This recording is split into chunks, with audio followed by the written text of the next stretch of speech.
Hey, Walter Sorrells back with more tips for the knife maker. Today I'll show you how to make this simple knife with a cord wrapped handle.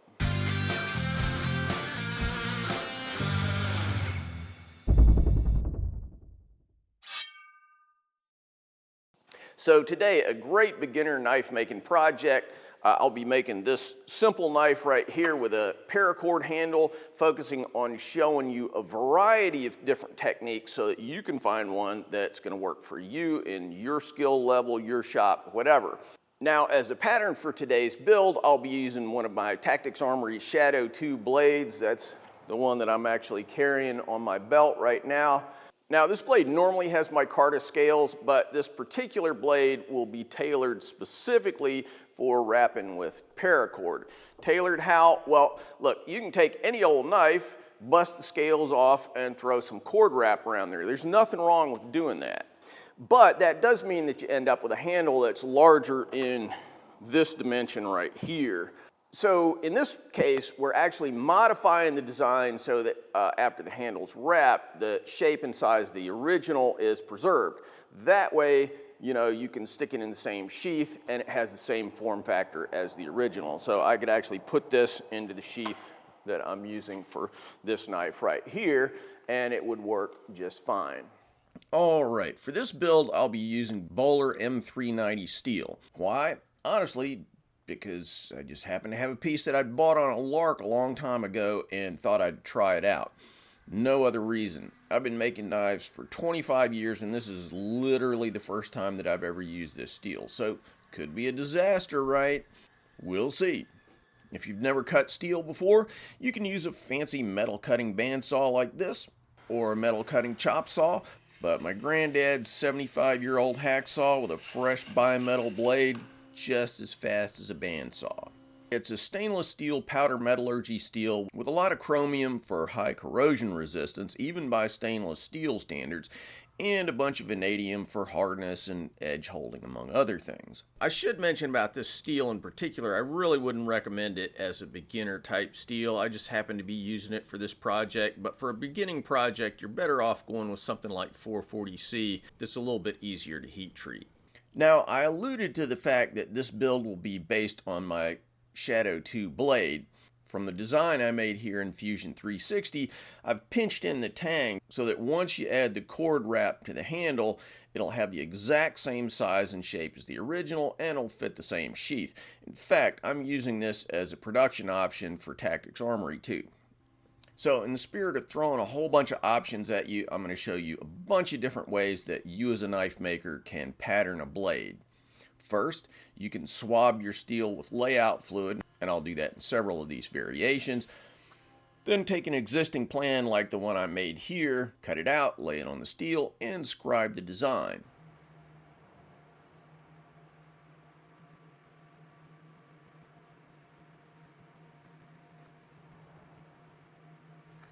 Or, if you plan on making a design repeatedly, you can cut a pattern out of micarta or Delrin or something similar like Rich Light that I'm using here, hang it on the wall of your shop, and use it to scribe around the blade each and every time you want to make that model. Common approach among semi-production knife guys. A slight variant of that, make a steel pattern, maybe even heat treat it, and then scribe around that. Maybe you're using an existing knife as a pattern. Just lay it down on the steel and scribe around it. Oh yeah, and you can do this. Yeah, I know. There's a ton of different ways of doing this, and they're all dependent on how much gear you have, how many copies of a design you plan to make, and a whole bunch of other factors. You're going to find the way that's best for you. Now, notice I haven't drilled the holes yet. Once again, lots of different ways of doing it. From a fixturing standpoint, the easiest thing to do is drill the holes first while the steel is still in bar form. Fits in a vise better, it's easier to handle, gives you room to adjust your outline to the holes in case you screw up the location. A lot of advantages to doing it that way, but if you have a nice steel pattern like I do, there's another way. I can clamp the pattern to the steel and use the holes in the pattern as a drill guide. Now this works especially well with this little drilling vise, but you can do it with C-clamps too.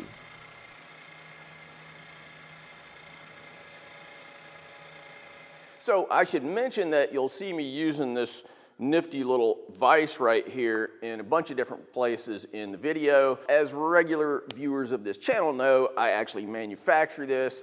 So yeah, I'm kind of flogging my own stuff here. But being serious though, you know, I've been using this thing a lot lately, just trying to kind of explore what the capabilities of the tool are. This is something that I've started making pretty recently. So just trying to incorporate it into my little world, and I just keep finding really cool things that you can do with it. Just incredibly useful around the shop. Now, I don't actually sell it directly on my website or anything, but you can find it at Pop's Knife Supply. Just thought I should mention that. So anyway, getting back to it. Now we're off to the belt grinder. Now, I'm only going to show one way to do that, and that's grinding on the belt grinder. But believe me, you can do it with a file if you want, if you don't have a belt grinder. You can do it with a little cheap Harbor Freight 1x30 grinder. I've done tons of videos over the years showing how to do those kind of variants. Link here to the latest videos on that front.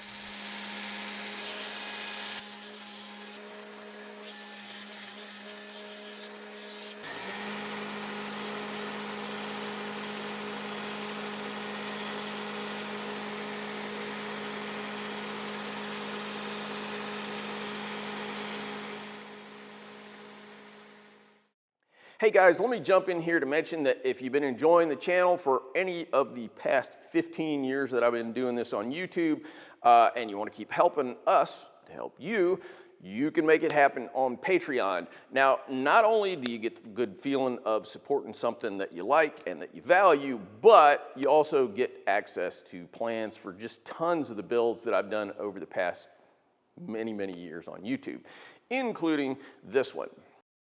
All right, guys, back to work. Now I'll grind the bevels, quickly scribing some reference lines to keep my grinds even.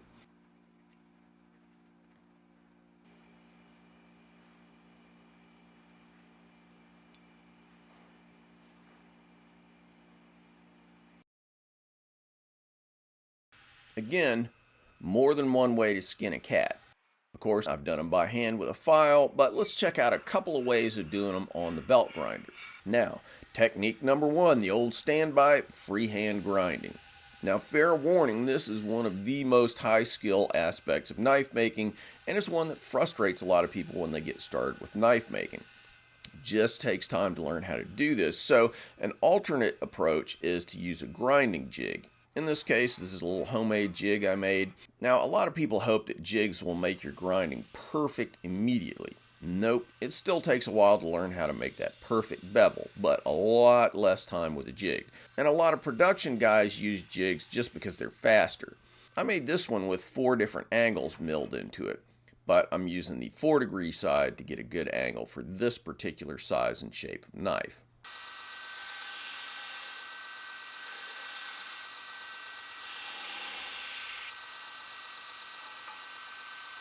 Now, the truth is there's no need for but one tang hole in a cord wrap blade. I just put 2 in here because that's how I do it on the production version.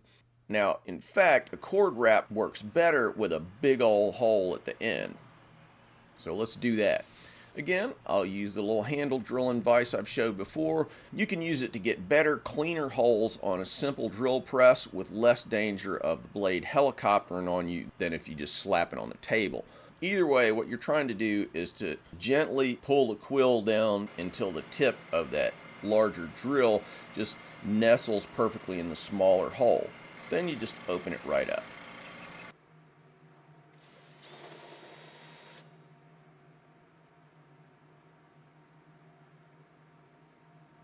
Now it's time for heat treating. First, I'll wrap it in stainless steel heat treating wrap to keep it from developing scale in the oven. Then I'll heat it up to 2050 Fahrenheit per the manufacturer's recommendations. So now I'm just going to try something goofy, because that's the only way you learn.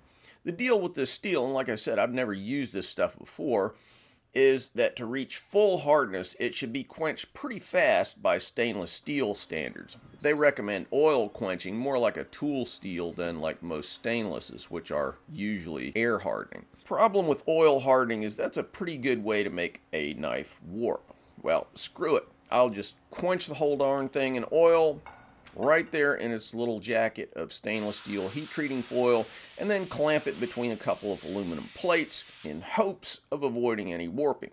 Let's see what happens. Hey, it came out nice and straight. So I temper it twice at 400 degrees, then test it on my Rockwell tester, just to see if this heat treat even worked right.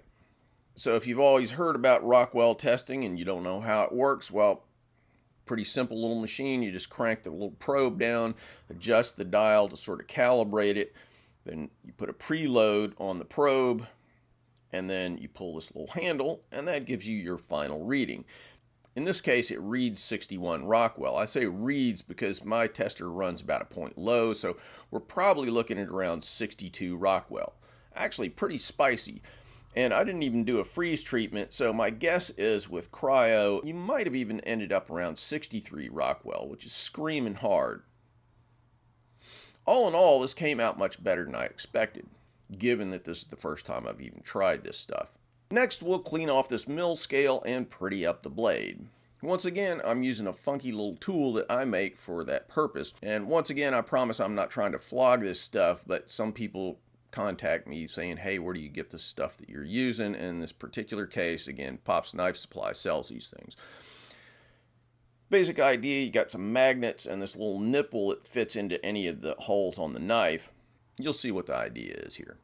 First, I'm going to use 120 grit ceramic. Then I go up to an A300 3M Gator Grit belt.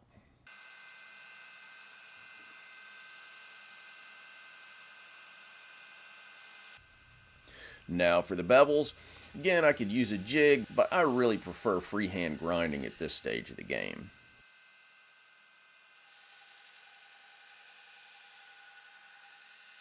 I'll also knock off the corners of the steel a little so the edges of the tang won't saw the cord wrap to bits. Shiny.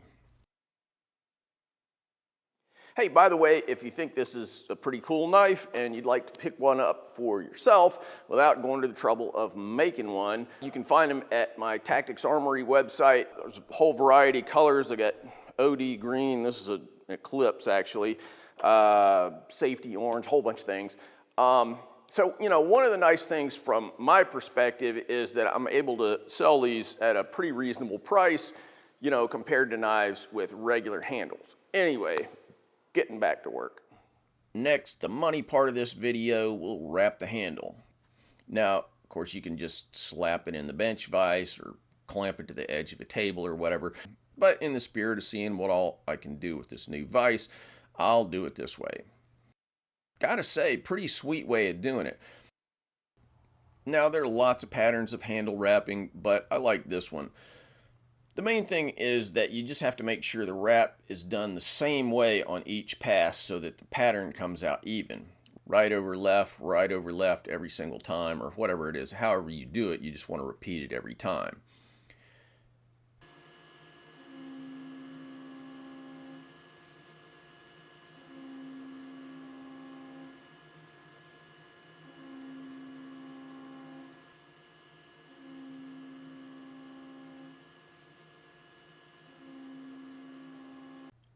And when you're doing it, check, because yeah, it's pretty easy to screw up if you aren't paying attention. No problem. If that happens, just bail out, go back to the mistake, pick up where you left off, get it all perfect.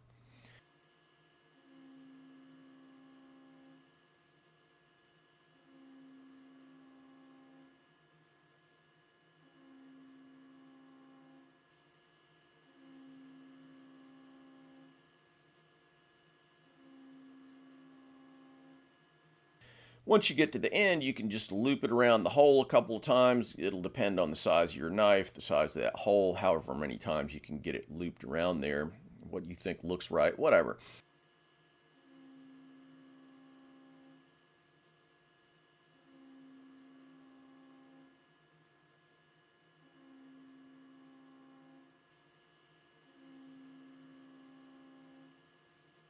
Then you can loop it under like so and just tie it off and cut it.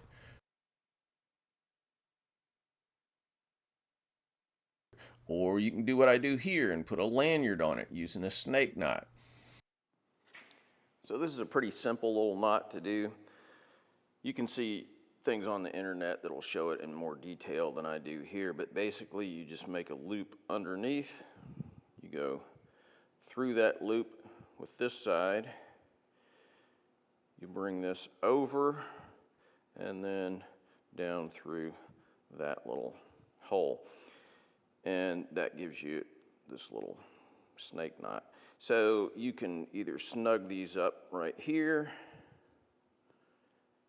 or you can pull them down and have them further down on your string. It really doesn't matter. So you just keep repeating the same thing. So you just, the key to it is just making sure that you're using the same one on the same side each time. So you're just coming from that side, down the little hole, over here, through that side, and then you just snug it up again. And so you're just repeating the same thing. So this little sequence is going to appear the same on each side. Repeat that, through the hole, over this way, through that, and then snug it up again. And you, as long as you kind of yank on it and pull it tight, you're going to get a nice even thing, and you can just repeat that as many times as you want.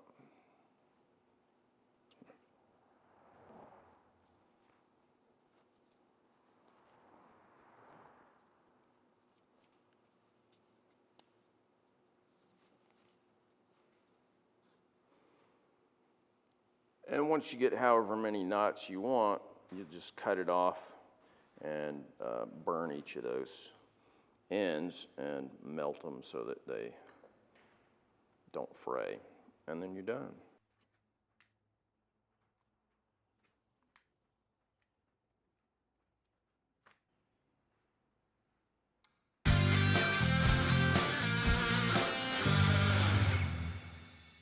So I hope you had fun with this build. You know, even if you don't want to build an entire knife yourself, cord wrapping is a really fun way to customize production blades. So if you just poke around on the internet, you'll find tons of different wrapping styles. This is one I kind of like because, you know, I'm a Japanese sword guy, and so I like this sort of faux Japanese look. But there are tons of ways of doing it, and some of them, you know, just look cool. Some of them are tailored to specific applications that may line up with your activities, your lifestyle, whatever it is that you're into, but lots of different alternatives there. Anyway, thanks for watching, and we'll see you soon. Keep on making those knives. Thanks for watching, guys. If you like what we're doing here, please subscribe and make sure that you click on that bell so you get notified of all the latest videos. Want to buy a knife from me? Check out my modern blades at tacticsarmory.com. Digging the channel? You can support our video making efforts on Patreon. You know, I've been banging away on these videos for like 10 years, so I hope you'll show some love for all that hard work. Link in the cards and descriptions. Finally, if you're interested in making Japanese swords, check out my full line of Japanese sword videos where I show how to forge Japanese swords as well as how to polish them and how to make fittings, handles, and scabbards. WalterSorrellsBlades.com.